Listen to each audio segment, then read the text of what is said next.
क्या होगा अगर मैं आपसे कहूं कि भारत में एक ऐसा मंदिर है जिसे सिर्फ लूटा ही नहीं गया, बल्कि उसे मिटाने के लिए सदियों तक बार बार हमला किया गया, फिर भी वो आज भी जिंदा है।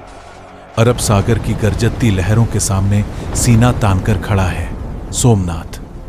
ये सिर्फ एक मंदिर नहीं, भारत की सबसे बड़ी रीबर्थ स्टोरी है। कहा जाता है कि सोमनाथ 12 ज्योतिर्लिंगों में पहला ज्योतिर्लिंग है।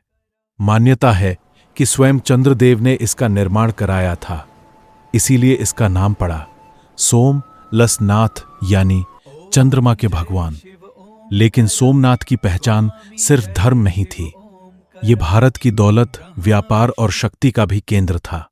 उस समय अरब सागर के रास्ते दुनिया भर के व्यापारी गुजरात आते थे, और सोमनाथ सिर्फ मंदिर नहीं, एक आर्थिक शक्ति बन चुका था।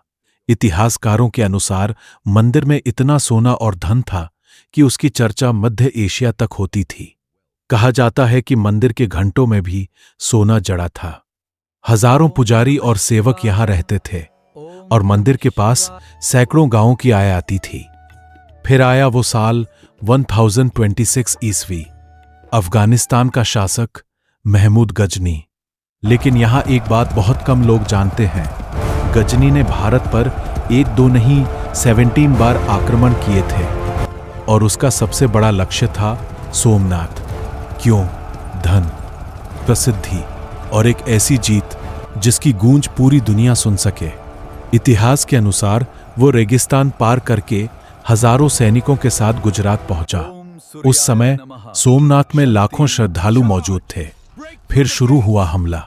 कहा जाता है कि मंदिर की रक्षा के लिए आम लोगों ने भी हथियार उठा लिए थे। हजारों लोग मारे गए, मंदिर के विशाल द्वार तोड़े गए, शिवलिंग को खंडित किया गया और अनगिनत धन संपत्ति लूट ली गई। लेकिन सबसे हैरान करने वाली बात यह है, सोमनाथ वहीं खत्म नहीं हुआ। कुछ ही समय बाद उसे फिर बनाया गया, और फिर उसे फिर तोड़ा गया। इतिहास में कई बार अलाउद्दीन खिलजी के सेनापति, मुगल काल के हमले, औरंगजेब के आदेश, सोमनाथ बार बार निशाना बना। लेकिन हर बार वो फिर खड़ा हो गया, जैसे कोई ताकत कह रही हो, मंदिर टूट सकता है लेकिन विश्वास नहीं। अब सुनिए सबसे भावुक अध्याय। 1947 भारत आजाद हुआ। देश बढ़ चुका था, लाखों लोग विस्थापित थे, देश के सामने अनगिनत समस्याएं थीं। लेकिन तभी सरदार वल्लभ भाई पटेल सोमनाथ पहुंचे। खंडहरों को देखकर उन्होंने कहा, सोमनाथ फिर बनेगा। और यही वो पल था जब सोमनाथ सिर्फ मंदिर नहीं रहा, वो आजाद भारत के आत्मसम्मान का प्रतीक बन गया। सरकार के पैसों से नहीं, जनता के सहयोग से मंदिर का पुनर्निर्माण हुआ। 1951 में भारत के पहले राष्ट्रपति डॉक्टर राजेंद्र प्रसाद ने नए सोमनाथ मंदिर की प्राण प्रतिष्ठा की। उन्होंने कहा था, सोमनाथ का पुनर्निर्माण बताता है कि जो राष्ट्र अपनी संस्कृति को भूल जाता है वो जीवित नहीं रह सकता। और अब 2026 सोमनाथ के इतिहास के 1000 साल, 1000 साल हमलों के, लूट के, विनाश के और पुनर्जन्म के। सोचिए, कितने साम्राज्य आए और खत्म हो गए, कितने आक्रमणकारी इतिहास की धूल बन गए।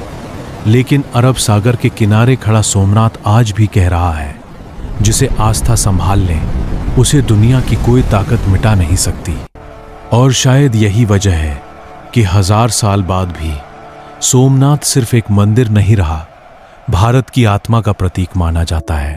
अगर आपको ये कहानी पसंद आई हो तो वीडियो को लाइक करें, कमेंट में बताइए क्या आप कभी सोमनाथ गए हैं, और ऐसी ही इतिहास की अनसुनी कहानियों के लिए चैनल को सब्सक्राइब जरूर करें।